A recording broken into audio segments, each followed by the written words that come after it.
Boa tarde a todos. Para que é que eu hei de cobrar direitos de autor? Escrevo livros e depois dizem estas coisas e vão lá catar parte. Melhor paga não podia acontecer.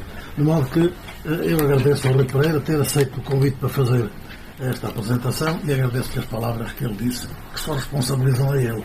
Eu ouvi-as e não posso contraditá-las porque seria má educação eu agora dizer que ele não tem razão, por isso a meu respeito. Não é esperar que eu o faça. Ele escreveu, eu também costumava escrever, mas agora, desde que fiquei velhinho, estou a especializar-me na arte do espontâneo, do improviso. O improviso não preparado, mesmo improviso. Apesar de tudo, tomei umas notas, se calhar já lá vou, mas pode ser que nem vá. Antes de começar a falar sobre a obra, deixem-me recordar aqui um grande amigo meu, a quem dedico este livro, que morreu há pouco tempo, José Pinheiro Lopes de Almeida. José Pinheiro Lopes de Almeida foi o presidente eleito da Direção-Geral da Ação Académica em 61-62. Não chegou a tomar posse porque foi para Angola. Não foi à caça dos diamantes. Foi para lá para fazer outras coisas. E eu que esperava trabalhar com ele como presidente, uma vez que fui convidado para ser diretor da Via Latina pela primeira vez autónoma da presidência da Direção-Geral, porque se entendeu que era preciso valorizar o jornal e que isso precisava de um diretor autónomo porque o presidente tinha mais que fazer, não pude trabalhar com o Zé Lopes. Eu não conheci o Zé Lopes, só o conheci anos mais tarde. Fui eu que perdi por ter conhecido tarde demais. Apesar de tudo, aprendi muito com ele e cultivámos uma amizade, creio que era recíproca, e uma admiração que da minha parte era inteira e creio que da parte dele também. De modo que é-me grato recordar aqui esse amigo. O Rui Pereira diz a essa altura que era um autor comprometido. Bom, está em boa companhia. Porque nas minhas provas de doutoramento, 2 membros do júri votaram a minha reprovação porque eu era um cientista comprometido. 10 anos depois de abril. Não foi antes do 25 de abril, foi 10 anos depois de abril. Portanto, se quisermos tirar uma conclusão, é que abril não foi assim tão violento que tenha acabado com os fascistas todos. Até estavam em lugares de relevo. Eles estavam no meu júri de doutoramento. E votaram e disseram isso. Votaram a minha reprovação porque eu era um cientista comprometido. Bom, eu nunca reneguei esse título. E sempre disse, na área das ciências económicas, para só falar dela, estou muito bem acompanhado. Um cientista comprometido foi Adam Smith e foi David Ricardo, confessadamente. Cientistas comprometidos foram Marx, e foi Keynes, e foi Milton Friedman, e foram todos os outros grandes nomes da história das ciências económicas. Então, estou bem acompanhado. E disse, escrevi e penso, não é dos cientistas comprometidos que temos que desconfiar quanto à sua capacidade e rigor analítico. É daqueles que se disfarçam de neutros para fazer passar a sua própria ideologia como se fosse ciência. Esses é que são os comprometidos, mas um compromisso falso de falta de seriedade e de falta de honestidade intelectual. E tratando-se de professores, esses são falsos para com os seus alunos, o que parece que é um crime particularmente grave. Nunca foi o que aconteceu comigo. Sempre disse aos meus alunos o que eu pensava. E sempre lhes disse, como eu só posso pensar pela minha cabeça, eu não posso dizer coisas que eu não penso. Então aquilo que eu digo passa pela minha cabeça.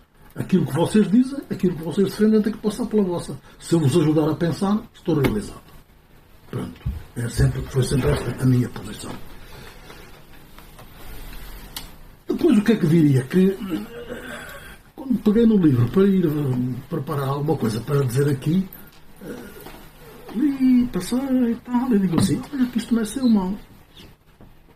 E realmente não vou tão longe como foi o Rui Pereira. Tenho que ser um bocadinho mais modesto, porque também não ficava bem eu ir tão longe como ele. Mas a verdade é que fiquei satisfeito por ver aqui, agora, depois do livro já ter saído, neste intervalo, voltar aqui e ver aqui esta reunião de textos. Textos de 2011 a 2021, 22. Bom, e textos que vão desde textos de um curso para doutoramento numa Universidade Italiana, até textos na Universidade de Valladolid por ocasião do meu doutoramento honoris causa, em 2018.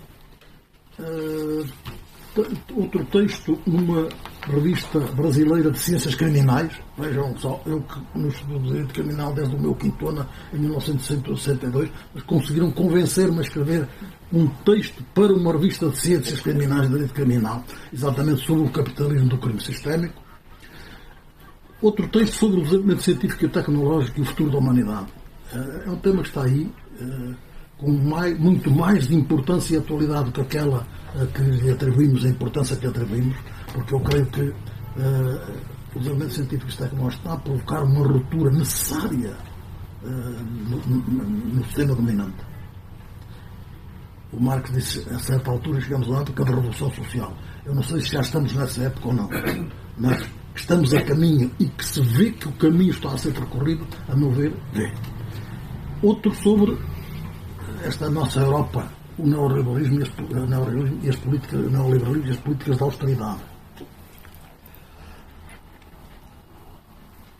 A propósito exatamente do desvario neoliberal em que a Europa se comprometeu e ficaram muito claras a propósito da pandemia e do que se falou sobre a pandemia e das descobertas que fizeram, que afinal a Europa estava desprovida de tudo e que afinal o Estado, que não existia, o Estado fez tudo. Aquilo que se calhar nem muitos suspeitavam que o Estado fizesse. Regulou o casamento, regulou reuniões de família, regulou as férias, protegeu restaurantes, mandou parar a empresa de aviação, para os portos, para a atividade económica. Não foi o mercado que fez isso, foi o Estado. Então o Estado não estava morto, o Estado estava ali. E claro, estava a cumprir o seu papel de Estado capitalista. Naquela emergência, cumpriu o papel do Estado capitalista naquela situação de crise especial. Bom, então, também isto suscitou alguma reflexão e é outro dos artigos que está aqui. Depois, a propósito exatamente da guerra da Ucrânia, falou-se muito do terrorismo e dos terroristas, e fala-se dos terroristas do Hamas. O Hamas é terrorista, mas as forças israelitas não são terroristas. Bom, então, pareceu-me que era importante fazer uma coisa. Quem é quem no mundo do terrorismo? E daí este artigo. Eu creio que quem procura compreender, quer dizer, todo o esforço de elaboração teórica é um esforço para compreender a realidade. E fiquei satisfeito porque, afinal, nas pegadas que deixei, vi que tinha estado com alguma atenção àquilo que se ia passando e que se passou nestes anos. E que, para aquilo que se passou e que deixou marcas na nossa vida, na nossa realidade, eu procurei compreender o que se passava e procurei, digamos, um enquadramento teórico. Aquilo que nós, povos intelectuais, assim chamados, podemos fazer é, racionalmente, o mais friamente possível, procurarmos compreender aquilo que acontece e porquê que acontece e como é que acontece e quais as consequências que daí poderão vir.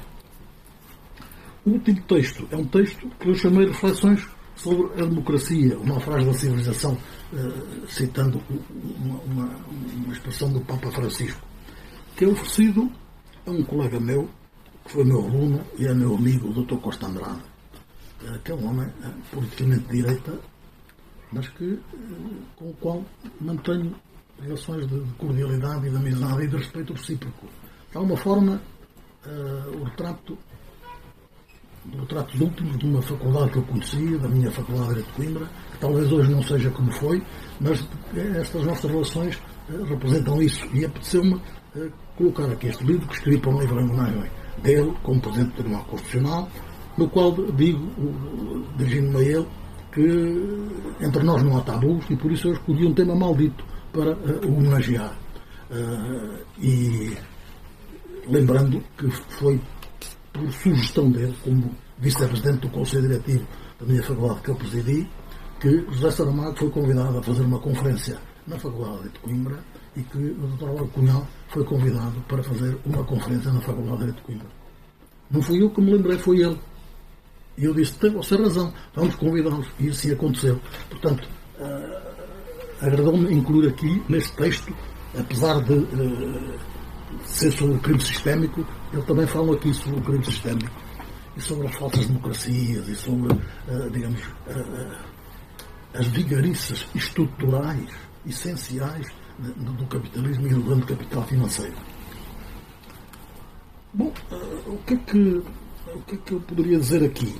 Que há certas coisas que também me chamaram a atenção agora quando passei. Foi assim, não li, passei assim, não é? A gente já não tem forças para ler as coisas que estão escritas. Lembrei-me, reparei o seguinte, muitas destas questões que estão aqui e que eu critico, e creio que estão a fazer muito mal ao nosso mundo, têm por trás a mão da social-democracia europeia.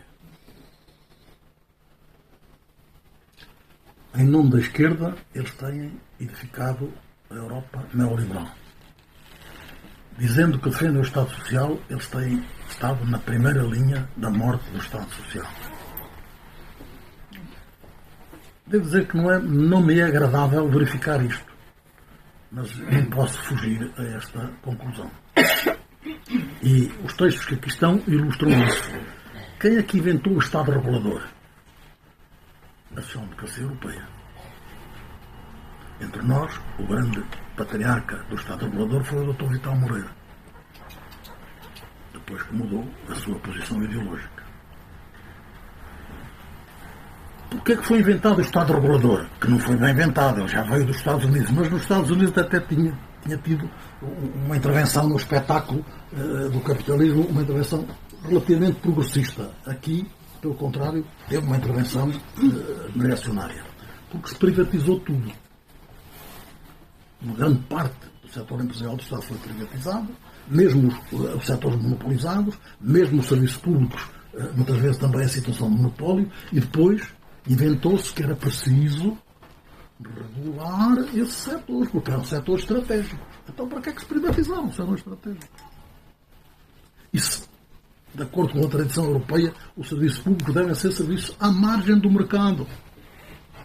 Colocaram-se no mercado e depois inventou-se a regulação para ver se o mercado ficava regulado.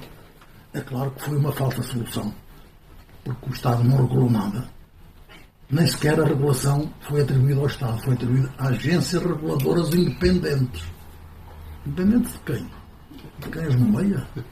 Dos interesses regulados? De onde é que vêm os reguladores? Vêm do setor regulados. Quando deixam de ser reguladores, para onde vão os reguladores? Para o setor regulados. Então, isto é uma pescadinha de rabo na boca. Mas, bom, foi este Estado regulador que a social-democracia europeia inventou, depois de ter democratizado tudo, e como uma espécie de peso na consciência, mas agora vamos regular. Não regularam nada. Nem o Estado foi reconhecido para regular. Foram agências reguladoras independentes. A separação absoluta entre o Estado e a economia. Princípio fundamental do liberalismo. Quem é que inventou o Estado garantidor? A social-democracia europeia. O grande teórico é o inglês Anthony Giddens e o primeiro aplicador foi o Sr. Tony Blair. Quem é que trouxe a problemática para Portugal? O Dr. Gomes Cantinho. Que nunca se afirmou como um adepto ferrenho do Estado garantidor, mas sempre foi admitindo que não era necessário que o Estado garantisse todo o serviço público, desde que garantisse que eles estavam à disposição. Ele próprio conhece. Agora já não é dos cidadãos, é dos utentes ou clientes. Há aqui uma mutação radical. Quer dizer, os destinatários, os beneficiários do serviço público já não são os cidadãos. São os utentes na expressão mais neutra. Mas são os clientes na expressão mais prática e rasca, mas que corresponde à realidade. Bom, e a base do Estado garantidor é de que é preciso salvaguardar a liberdade de escolha. Ora, a liberdade de escolha, ou o direito de escolha da escola, nomeadamente, não está consagrada em nenhuma Constituição, e muito menos na nossa. E em nome dessa liberdade de escolha é que se diz que deve haver concorrência absoluta na prestação de todos os bens e serviços. E, portanto, aquilo que o Estado tiver deve estar em concorrência com o setor privado. Em nome do princípio da subsidiariedade, diz-se que o Estado só deve intervir, por exemplo, criando unidades de educação ou de saúde, onde os privados não estiverem. Se lá estão os privados, para que é que ela vai fazer o Estado? Ora, isto, além de violar a nossa Constituição abertamente, e o Cantilho sublinha isso, mas não se pode pôr em causa o preceito da Constituição que diz que o Estado deve constituir um sistema de ensino laico, aberto e acessível a todos e tal. Pois está bem. Mas a verdade é que ele próprio reconhece que pode não ser um mal em absoluto atribuir ao neoliberalismo estas soluções, porque isso permite que os estabelecimentos de ensino como um todo constituam um sistema, funcionando as famílias como árbitros do mercado de ensino. Então, agora as famílias são árbitros. No mercado de ensino. No mercado de ensino, quer dizer, mesmo os estabelecimentos públicos estão no mercado, em concorrência. Portanto, o Estado garantidor é mais uma traição às funções do Estado social. É mais uma maneira de matar o Estado Social. E isto foi feito por obra da social-democracia europeia. Em toda a Europa, não foi a direita que avançou, foi a social-democracia europeia. Depois a direita vem e avança com sistemas. Depois todos os direitinhas vêm dizer que quem é contra a liberdade de escolha é contra a verdadeira democracia. Eles não têm lenha para acender as tais fogueiras, mas se tivessem, acendiam-na. Porque são contra a verdadeira democracia. Ora, foi em nome da verdade verdadeira que a Santa Inquisição acendeu as fogueiras onde queimou muita gente. Bom, dizem que quem é contra o Estado de garantia é contra a liberdade e a democracia. Quer dizer, a vocação totalitária da ideologia neoliberal aparece a cada passo, não já agora, propriamente nos sociais-democratas, mas na parte da direita que se cola aquilo que é a sua ideologia própria. Mas que a social-democracia lhe abra as portas e faça isto. Bom, é assim, na França, o comportamento do Mitterrand e de todos os governos que lhe seguiram, sobre a sua vez ou não, foi de tal ordem que, a essa altura, um primeiro-ministro da direita, Juppé, veio realmente dizer: nós temos que estar gratos aos socialistas porque eles fizeram o trabalho sujo que nós não éramos capazes de fazer. Pronto, esta é uma triste realidade. E eu creio que também esta é uma minha maneira de ser. Se considero que devem tratar-se como parceiros, como amigos, aqueles que se dizem da esquerda, então não podemos ter punhos de renda entre nós. A conversa de amigos disse-se a verdade. Cada um tem que ter a seriedade e a lealdade para com o outro amigo de dizer aquilo que pensa. O amigo que se defenda, que argumente, que dê razões. Bom, aquilo que eu vejo é que a social-democracia não tem nenhuma razão, não tem nenhum argumento para defender aquilo que defende, a não ser a repetição. Eles costumavam dizer como é que era, que os comunistas tinham aqui a cassete, a não ser a cassete. Vêm com a cassete. Mas isso não é possível. As contas certas têm que ser uma coisa indispensável para a regulação. Quando eu estudei finanças na Faculdade de Coimbra, as contas certas eram chamadas as contas de merceeiro. Era uma coisa ridícula. Porque um país não se administra como uma casa de família. Era uma coisa ridícula. Os neoliberais vieram com aquela coisa e os cristãos novos sociais-democratas aderiram. Hoje, eles dizem: não é possível, sem as contas certas não há possibilidade de desenvolvimento, nem há política pública possível. Um que não era oficialmente social-democrata, mas que foi ministro de um governo social-democrata na Alemanha, o Joschka K. Fischer, disse tudo em poucas palavras. Não é possível, ninguém pode fazer política contra os mercados. Mercados iguais. A soberania reside nos mercados. Bom, são eles que dizem isto, que escrevem isto. esta é a minha maneira de argumentar. É porque a minha cabeça é uma cabeça de jurista. E o direito não é ciência nenhuma. Eu costumo dizer, se o direito é uma ciência argumentativa. Quer dizer, o que os juristas sabem ou aprendem, os que aprendem alguma coisa, é organizar a cabecinha para argumentar e provar a sua razão e desmantelar a razão do outro. Ora bom, então eu utilizo muitas vezes, como no judo, não é? Parece que a técnica do judo é usar, fazer das fraquezas das forças e das forças do outro as suas próprias fraquezas. É usar aquilo que dizem ou escrevem os meus adversários no mundo das ideias para mostrar que eles não têm razão. E, portanto, verifiquei exatamente aqui isto. O Estado garantidor em que é que acabou? É aquilo em que estamos. Acabou, no último termo, por descobrir o Estado sem riscos nem falências. Quer dizer, aquilo que o mercado não pode garantir a nenhum sistema, que é a falta de risco. Porque o mercado é concorrência, e a concorrência implica risco. E a falência que pode resultar disso, que é uma das virtudes do mercado. Porque a falência é pôr fora do mercado os que não são capazes de alimentar, os menos eficientes. A falência das empresas é pôr fora de combate os mais fracos. É um darwinismo, como, enfim, no extremo, os regimes totalitários, o nazi dizia que as raças inferiores, os aleijados, os doentes mentais, devem ser eliminados porque não eram capazes de prover a sua própria existência. Então, a falência é um sinal de que o mercado funciona bem porque deita fora aqueles que são inocentes. Ora bom, agora inventou-se o capitalismo sem risco nem falências. Para os bancos já é assim. Disse que os bancos não podem falir. Cometeram crimes, apuraram-se crimes contra o Deus mercado, porque apurou-se que os bancos principais, bancos mundiais, na Europa e nos Estados Unidos, manipularam e viciaram as taxas Libor e Euribor durante anos, ganharam milhões de milhões. Nenhum destes bancos foi fechado, nem nacionalizado, e nenhum dos administradores foi levado à cadeia e condenado.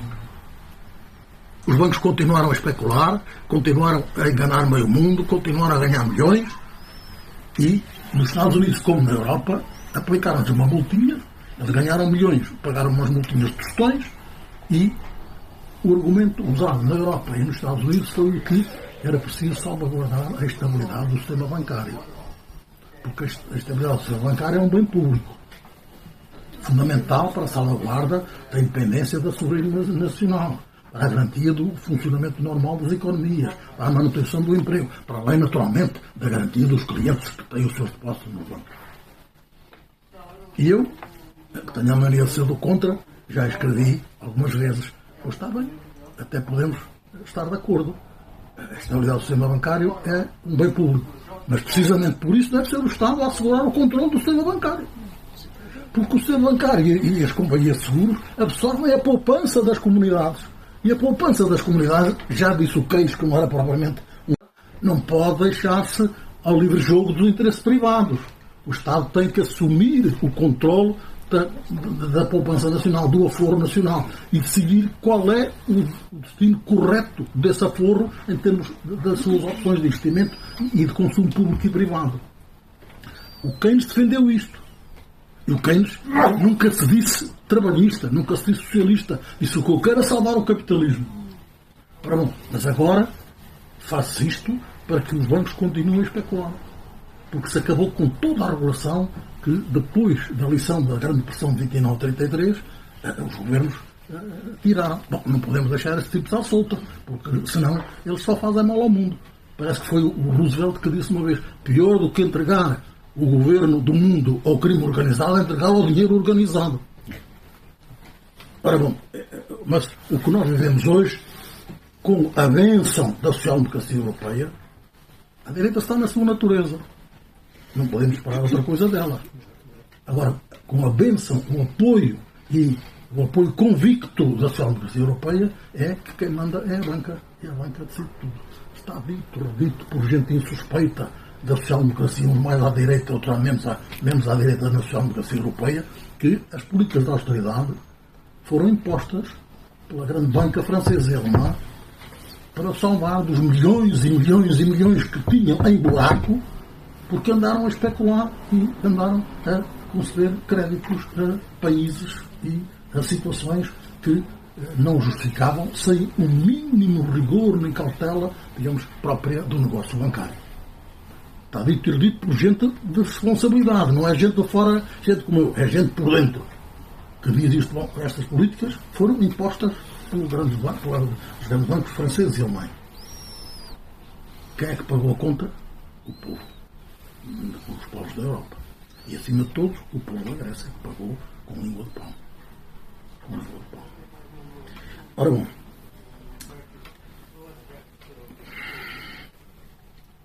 o Estado garantidor acabou nas parcerias público-privadas, que de vez em quando lá emerge como uma solução milagrosa, embora em nenhum país do mundo se tenha concluído que elas resolveram algum problema, que baixaram os custos de funcionamento ou de exploração do serviço público, que melhoraram a qualidade. Em toda a parte se concluiu que as parcerias público-privadas pioraram a qualidade e aumentaram os custos. Bom, o Tribunal de Contas, o nosso, já escreveu relatórios e mais relatórios a mostrar que é incompreensível que o Governo faça estes contratos e faça aqueles e faça aqueles outros, inflacionando os cálculos para atribuir remunerações garantidas, por exemplo, no caso das autoestradas, oferecendo vantagens superiores às que os próprios peticionários adiantaram. Enfim, vigariça atrás de vigariça. As parcerias público-privadas têm sido uma das fontes da corrupção organizada. E, no entanto, meia volta lá estão. Mas quem começou as parcerias público-privadas, pelo menos em Portugal, foram governos do Partido Socialista. O escândalo maior é o da ponte Vasco da Gama, assim que se chama, não é? Que se escreveu que o Estado português não fez a ponte porque não tinha dinheiro. E o Tribunal de Contas, passado pouco tempo, foi dizer, mas afinal 80% dos dinheiros gastos na construção da ponte eram dinheiros públicos. Dinheiros que saíram do Orçamento de Estado ou dinheiros de fundos comunitários que pertencem ao Estado, não pertencem aos privados. Os privados entraram com 20%, mas recebem 100% dos lucros. Durante não sei quantas dezenas de anos, e ainda ganharam com prémio a exploração gratuita da ponte 25 de Abril, que estava mais que amortizada. E o direito de explorarem uma nova ponte quando ela for construída. Portanto, este é o Estado maravilha, o Estado social subsidiário do século XX, diz a literatura social-democrata, do século XXI, que eles inventaram. E, portanto, nem mesmo para um homem de fé como eu, consigo levar a sério quando ouço as pessoas falar disto, daquilo, daquilo outro.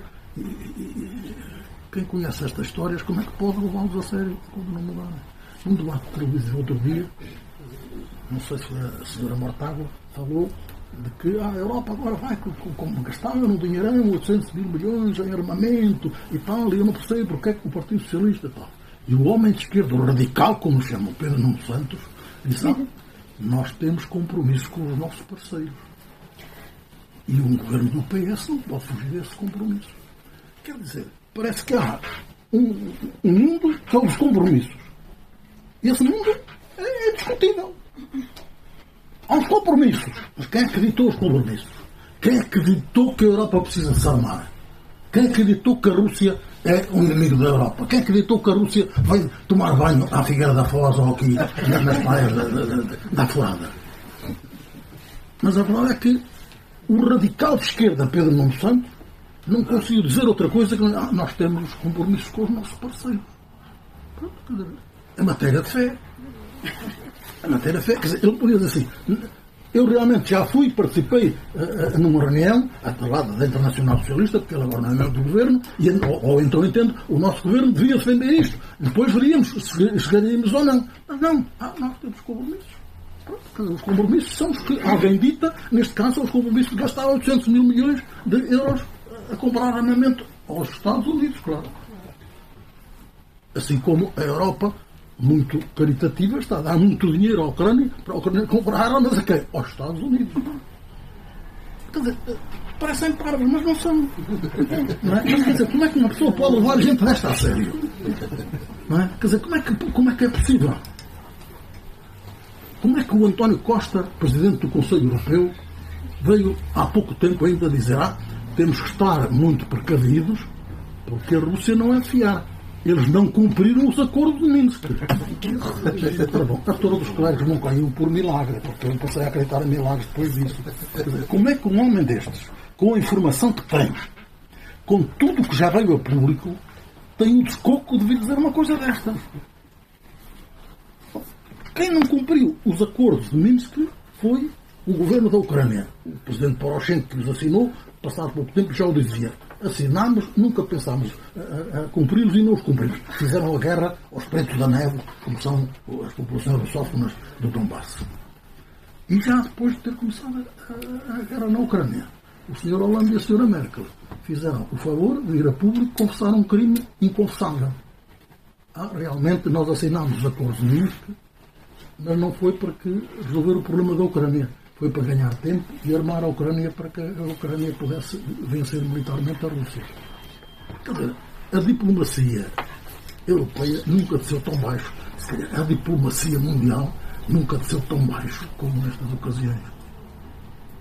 Porque os acordos de Minsk foram aprovados por unanimidade no Conselho de Segurança. Raramente isto acontece. O que significa que o mundo inteiro acreditou que estava ali a solução de um problema que podia ser grave. Para um país que não é um paísinho qualquer, a Ucrânia, e em questões em que sempre estavam envolvidos um grande país, a maior potência nuclear do mundo, que é a Rússia. Segundo dizem os especialistas, a Rússia tem lá aquelas coisas, não sei o que os Estados Unidos não têm, que lhes dá vantagem na guerra nuclear, sei que alguém tem vantagem nessa guerra, e, por outro lado, os Estados Unidos e a NATO. Bom, então, o mundo todo acreditou que os acordos de Minsk poderiam resolver o problema. Os acordos de Minsk, o que é que diziam?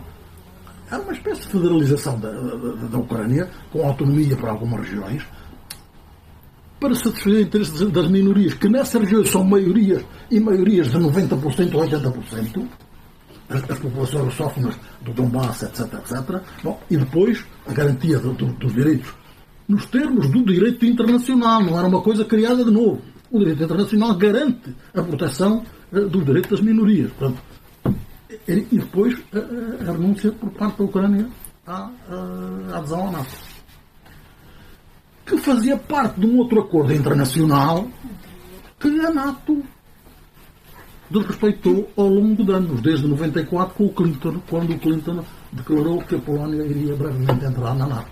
E entrou. Ora, quando desapareceu a União Soviética, houve um compromisso da parte do chamado Ocidente, perante o mundo inteiro, não apenas perante o Gorbachev, que a NATO não avançaria uma polegada para leste. Avançou para leste a ponto de hoje a Rússia está cercada de bases da NATO, salvo na Bielorrússia e na Ucrânia. Como disse o Papa, andaram a ladrar às portas da Rússia. Andaram a ladrar às portas da Rússia. Bom, perante isto tudo, como é que gente desta, que se diz esquerda e que diz defender a paz, vem dizer a Rússia invadiu sem nenhuma razão? Como é que não tem razão? Mas a história não existe. Os melhores professores americanos dizem isto exatamente. A guerra na Ucrânia não começou em 24 de fevereiro de 2022. Começou pelo menos em outubro de 2008, em outubro, na reunião da NATO em Bucareste, quando os Estados Unidos impuseram, contra o voto da Sra. Merkel e do Sr. Sarkozy, que a Geórgia e a Ucrânia iriam brevemente entrar na NATO. Os melhores diplomatas americanos, pessoas de mais alto nível da política americana, disseram isso foi uma decisão errada, foi uma política errada. Um grande professor americano, um homem conservador, Mearsheimer, escreveu a administração Bush, mas todas as administrações que seguiram são os grandes responsáveis dessa opção. E a história vai julgá-lo severamente. É ele que escreve. É um homem conservador, mas é especialista com problema das grandes potências. E ele diz isto. Como é que o António Costa, presidente do Conselho Europeu, vai dizer uma coisa desta? Temos que ter cuidado porque a Rússia já não cumpriu os acordos de Minsk. Quando, perante as declarações do Hollande e da Merkel, o Putin ficou descalço e perante o seu próprio povo disse eu reclamo admirado, eu não esperava isto.